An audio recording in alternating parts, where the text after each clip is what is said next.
कागज की मुद्रा या रुपए सबसे पहले किस देश ने और किस वर्ष छपवाए थे। नमस्कार दोस्तों, मेरा नाम है मनीष और मैं आ गया हूँ एक और नई वीडियो लेकर आपके बीच। बात करते हैं चाइना की। जी हाँ, चाइना ने सबसे पहले कागज की मुद्रा का चलन किया था और टैंग एंड सन डायनेस्टी ने 7 से 9वीं शताब्दी के दौरान कागज की मुद्रा का प्रचलन करवाया था। अब बात करें भारत देश में कागज की मुद्रा का प्रचलन कब चला था।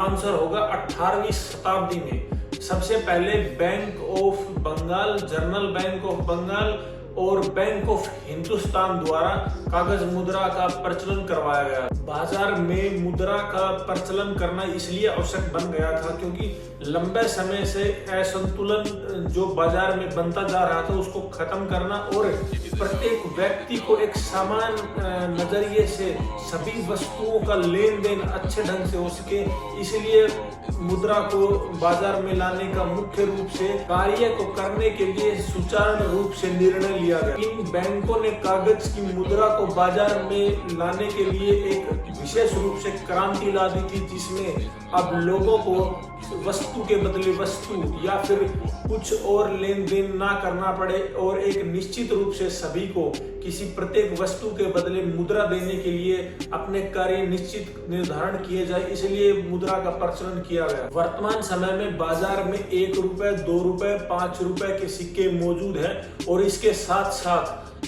10 रुपए, 20 रुपए, 50 रुपए, 100 रुपए, 200 रुपए, 500 और 2000 के नोट भी मौजूद हैं। पहली मुद्रा या नोट भारत के लिए यूके की कंपनी ने 1862 ईस्वी में छपवाया गया और यह प्रक्रिया 1920 ईस्वी तक ऐसे ही चलती रही। यानी कि भारत यूके से आर्थिक मदद लेता रहा और वहां से अपनी मुद्रा को आयात करता रहा। जैसे जैसे बाजारों में मुद्रा का लेन देन बढ़ता गया वैसे वैसे मुद्रा की बाजारों में कमी भी देखने को मिलने लगी और उसी को देखते हुए भारत सरकार ने महाराष्ट्र के नासिक में पहली नासिक प्रिंटिंग प्रेस की स्थापना 1926 ईस्वी में की गई, जिसने प्रथम रूप से 100, 1000 और 10,000 के नोट छपे। जनसंख्या की वृद्धि के कारण अकेली प्रिंटिंग प्रेस पर दबाव बढ़ने लगा और इसी को देखते हुए भारत सरकार ने देश की दूसरी प्रिंटिंग प्रेस मध्य प्रदेश के देवास में 1975 ईस्वी में स्थापना करने की घोषणा की।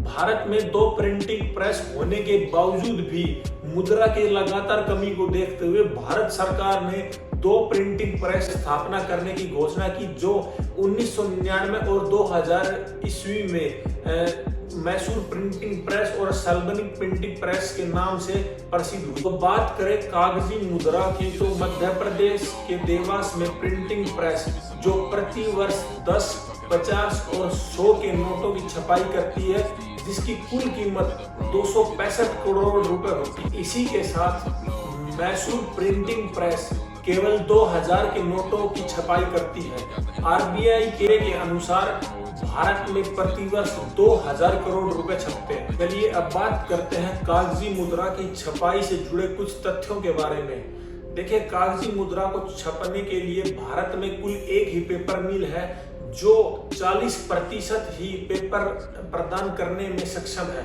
बाकी के बचे हुए 60% पेपर जापान, यूके और जर्मनी से इंपोर्ट किए जाते हैं। मुद्रा छापने के लिए जो इंक का प्रयोग किया जाता है वह विशेष रूप से स्विट्जरलैंड से इंपोर्ट की जाती है। अब बात करते हैं प्रत्येक नोट को छापने में कितनी लागत लगती है। आखिर भारत सरकार मुनाफे में चलती है या नुकसान में चल रही है। तो देखिए, 10 रुपए के नोट को छापने के लिए 1 रुपए 1 पैसे की लागत लगती है। 20 रुपए के नोट को छापने के लिए 1 रुपए 1 पैसे की लागत लगती है। इसी के साथ 50 रुपए के नोट को छापने के लिए 1 रुपए 51 पैसे की लागत लगती है। 100 रुपए के नोट को छापने के लिए 1 रुपए 51 पैसे की लागत लगती है। 500 रुपए के नोट को छापने के लिए 2 रुपए 57 पैसे और 1000 के नोट को छापने के लिए 4.18 पैसे की लागत लगती है। अब बात करते हैं कॉइन्स यानी कि सिक्कों की छपाई के बारे में। तो देखिए, कॉइन्स की छपाई भारत सरकार के देख रेख में होती है, जिसका मुख्य केंद्र नोएडा, मुंबई, कोलकाता और हैदराबाद है, जहां पर इनकी छपाई होती है। चलिए अब मैं आपको कुछ सिक्कों से जुड़ी कुछ महत्वपूर्ण सूचना देना चाहता हूं। तो जब भी आप सिक्के देखें तो उनके नीचे कुछ विशेष चिन्ह मिलेंगे जहां से उनकी छपाई की जानकारी मिलती है। तो नंबर 1 पर है, यदि किसी सिक्के के नीचे टूटा हुआ तारा देखने को मिलता है तो यह दर्शाता है कि उसकी छपाई हैदराबाद में हुई है। अगर किसी सिक्के में डॉट मिलता है तो उसकी छपाई नोएडा में हुई है।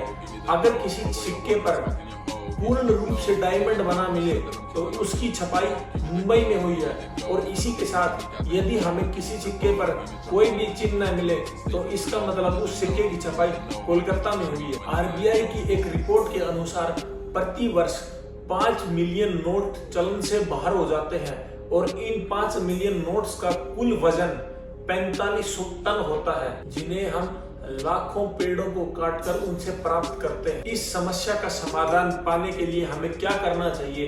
अपनी राय कमेंट बॉक्स में अवश्य लिखें और ऐसी ही जानकारी के लिए हमारे चैनल से जुड़े रहिए। हमारे चैनल को सब्सक्राइब कीजिए, वीडियो को लाइक कीजिए।